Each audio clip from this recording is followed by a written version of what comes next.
লক্ষ্মীপুরে বিদ্যালয়ের মাসিক বেতন বৃদ্ধির প্রতিবাদ জানিয়ে ক্লাস বর্জন ও বিক্ষোভ করেছে শিক্ষার্থীরা। মঙ্গলবার সকাল 10টা থেকে দুপুর 12টা পর্যন্ত ক্লাস বর্জন করে সদর উপজেলার মান্দারী বহুমুখী উচ্চ বিদ্যালয় প্রাঙ্গণে কর্মসূচি পালন করে তারা। এ সময় বিদ্যালয় ম্যানেজিং কমিটি ও শিক্ষকদের বিরুদ্ধে নানা অনিয়মের অভিযোগ তুলে ধরেন শিক্ষার্থীরা। এ সময় তাদের স্লোগান ছিল, শিক্ষা নিয়ে ব্যবসা নয়, শিক্ষা কোনো পণ্য নয়। বিক্ষোভকারী শিক্ষার্থীদের মধ্যে উপস্থিত ছিলেন মান্দারী বহুমুখী উচ্চ বিদ্যালয় স্টুডেন্ট ক্যাবিনেটের নির্বাচিত সভাপতি হাসানুর রহমান ইমন, সাধারণ সম্পাদক ইউনুস আল নবী শান্ত, সদস্য মামুনুর রশিদ, ওমর ফারুক হৃদয়, মেহরাব হোসেন, সানজিদা সুলতানা, ফাহাদ হোসেন প্রমুখ। শিক্ষার্থীদের অভিযোগ, পদশূন্য রেখে খণ্ডকালীন শিক্ষক নিয়োগ ও শিক্ষার্থীদের মাসিক বেতন বৃদ্ধি করে বিদ্যালয়কে ব্যবসা প্রতিষ্ঠানে পরিণত করা হচ্ছে। প্রধান শিক্ষক সহ অধিকাংশ শিক্ষকই বিদ্যালয়ে প্রাইভেট পড়ান। তারা ক্লাসে ঠিকমতো পাঠদান করেন না। তাছাড়া উপবৃত্তির টাকা, বই ও সরকারি বিভিন্ন সুযোগ সুবিধা থেকে গরিব শিক্ষার্থীদের বঞ্চিত করে নিজেদের স্বার্থ রক্ষা করছেন বিদ্যালয় ম্যানেজিং কমিটির সদস্যরা। এসব অনিয়ম তদন্ত করে প্রয়োজনীয় ব্যবস্থা গ্রহণের জন্য যথাযথ কর্তৃপক্ষের হস্তক্ষেপ কামনা করেছেন বিক্ষোভকারী শিক্ষার্থীরা। এদিকে এ বিষয়ে ক্যামেরার সামনে কথা বলতে রাজি হননি মান্দারী বহুমুখী উচ্চ বিদ্যালয়ের প্রধান শিক্ষক মোহাম্মদ মহিউদ্দিন চৌধুরী। তবে বিদ্যালয় ম্যানেজিং কমিটির সদস্যদের সঙ্গে আলোচনা করে শিক্ষার্থীদের দাবি ও প্রতিবাদের বিষয়ে সিদ্ধান্ত নেওয়া হবে বলে তিনি জানিয়েছেন। মাদারীপুর জেলার রাজুর উপজেলার ঐতিহ্যবাহী রাজুর বালিকা উচ্চ বিদ্যালয়ের দুদিনব্যাপী 49তম বাৎসরিক ক্রীড়া প্রতিযোগিতা অনুষ্ঠান অনুষ্ঠিত হয়েছে। এ সময় নবনির্বাচিত উপজেলা চেয়ারম্যান, ভাইস চেয়ারম্যান ও এসএসসি পরীক্ষার্থীদের সংবর্ধনা প্রদান করা হয়েছে। অনুষ্ঠানে প্রধান অতিথি হিসেবে উপস্থিত ছিলেন মাদারীপুর জেলা প্রশাসক ওয়াহিদুল ইসলাম। এছাড়া আরও উপস্থিত ছিলেন রাজুর উপজেলা নির্বাহী কর্মকর্তা সোহানা নাসরিন। অনুষ্ঠানে সভাপতিত্ব করেন ম্যানেজিং কমিটির সভাপতি ও রাজুর পৌর মেয়র শামীম নেওয়াজ। এ অনুষ্ঠানে সঞ্চালনা করেন বিদ্যালয়ের প্রধান শিক্ষক মহেন্দ্রনাথ বারৈ। নোয়াখালী সুবর্ণচর উপজেলা প্রশাসনের আয়োজনে বারবার উপজেলায় নির্বাচন পরবর্তী ধর্ষণ ও গণধর্ষণ ঘটনা রোধ ও আইন শৃঙ্খলা পরিস্থিতি সংক্রান্ত জরুরি সভা আজ সকালে জেলা প্রশাসক তন্ময় দাসের উপস্থিতিতে উপজেলা পরিষদ হলরুমে অনুষ্ঠিত হয়। উপজেলা নির্বাহী অফিসার মোহাম্মদ আবু ওয়াদুদের সভাপতিত্বে অনুষ্ঠানে উপজেলা প্রশাসন, পুলিশ প্রশাসন, সাংবাদিক, সকল ইউনিয়ন চেয়ারম্যান, বিভিন্ন পর্যায়ের রাজনৈতিক ব্যক্তিবর্গ, এনজিও প্রতিনিধি, নারী প্রতিনিধি, শিক্ষক প্রতিনিধি সহ উপজেলার বিভিন্ন পর্যায়ের গণ্যমান্য নেতৃবৃন্দ অংশগ্রহণ করেন। এ সময় অনুষ্ঠানে প্রধান অতিথির বক্তব্যে জেলা প্রশাসক তন্ময় দাস বলেন, এ ধরনের ঘৃণ্যতম ঘটনা রোধে সকলকে নিজ নিজ অবস্থান থেকে প্রতিরোধে এগিয়ে আসার আহ্বান জানান তিনি। প্রণোদনা কর্মসূচির আওতায় নীলফামারী সদর উপজেলার 750 ক্ষুদ্র ও প্রান্তিক কৃষকের মাঝে বিনামূল্যে আউশ ফসলের বীজ এবং সার বিতরণ করা হয়েছে।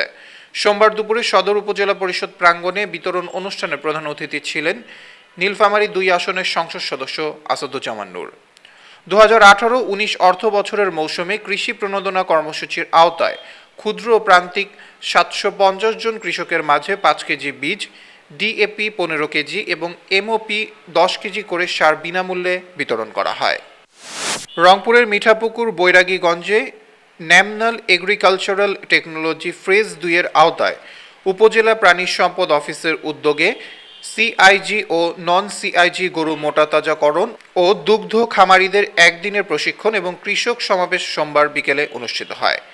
উক্ত প্রশিক্ষণ ও সমাবেশে প্রধান অতিথি ছিলেন জেলা প্রাণী সম্পদ কর্মকর্তা শাহজালাল খন্দকার, মিঠাপুকুর উপজেলা প্রাণী সম্পদ কর্মকর্তা রফিকুল ইসলাম, ভিএস ডক্টর মাহমুদুল হাসান, খামারি শ্রীমতী প্রভাসনী রানী সহ আরও অনেকে। এ সময় প্রশিক্ষণ ও সমাবেশে 70 জন খামারি অংশগ্রহণ করেন। রংপুর সহ আশপাশের এলাকায় মঙ্গলবার ভোরে কালবৈশাখী ঝড়ে ব্যাপক ক্ষয়ক্ষতি হয়েছে। নগরীর প্রাণকেন্দ্রে জেলা স্কুলে প্রধান সড়কে একটি শতবর্ষী গাছ উপড়ে পড়ে শহরের প্রধান রাস্তা চলাচলের বিঘ্ন ঘটে। ফায়ার সার্ভিস ও পুলিশ সকাল থেকে কাজ করে রাস্তাটির চলাচল স্বাভাবিক করে। রংপুর আবহাওয়া অফিস জানিয়েছে, ভোর থেকে 63 মিলিমিটার থেমে থেমে বৃষ্টিপাত হয়েছে। অন্যদিকে রংপুর কৃষি বিভাগের উপপরিচালক সারওয়ারুল হক জানান, ভোরে হঠাৎ কালবৈশাখী ঝড়ে কিছু স্থানে ঘরবাড়ি ও গাছপালার ক্ষতি হয়েছে, তবে ফসলের কোনো ক্ষতি হয়নি। বরং হঠাৎ এই বৃষ্টি বোরো ও আউশ ধানের আশীর্বাদ হবে বলে জানান ওই কৃষি কর্মকর্তা। গাজীপুরের ভাওয়াল জাতীয় উদ্যানের সামনে থেকে ইঞ্জিনিয়ার কাইয়ুম হত্যা মামলার প্রধান আসামি মোহাম্মদ আঞ্জুমান ওরফে আঞ্জুকে গ্রেফতার করেছে র্যাব।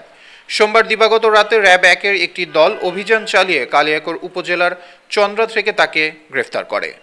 র্যাব 1 পোড়াবাড়ি ক্যাম্পের company commander lieutenant commander Abdullah Al Mamun জানান, গত 9 মার্চ জাতীয় উদ্যানের সামনে ইঞ্জিনিয়ার আব্দুল কাইয়ুমকে হত্যা করা হয়।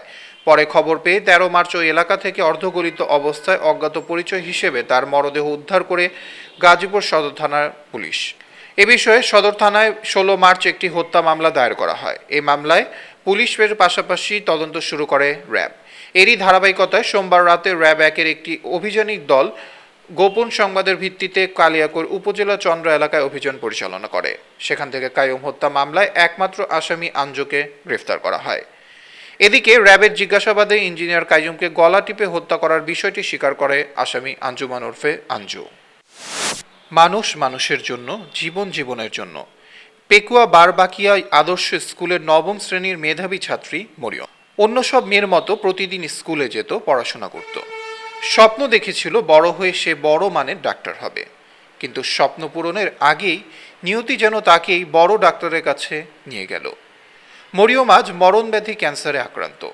ডাক্তার বলেছে দ্রুত তাকে বিদেশ নিয়ে চিকিৎসা করালে হয়তো সে বাঁচতে পারে, কিন্তু অভাবের সংসারে দিনমজুর বাবার পক্ষে তা যেন আকাশ কুসুম কল্পনা।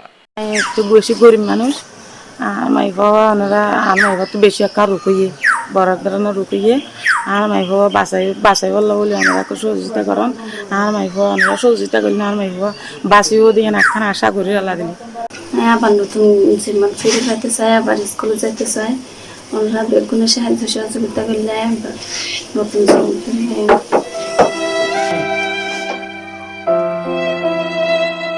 তবে মরিয়মকে বাঁচাতে দরকার আপনার আমার সামান্য সহযোগিতা।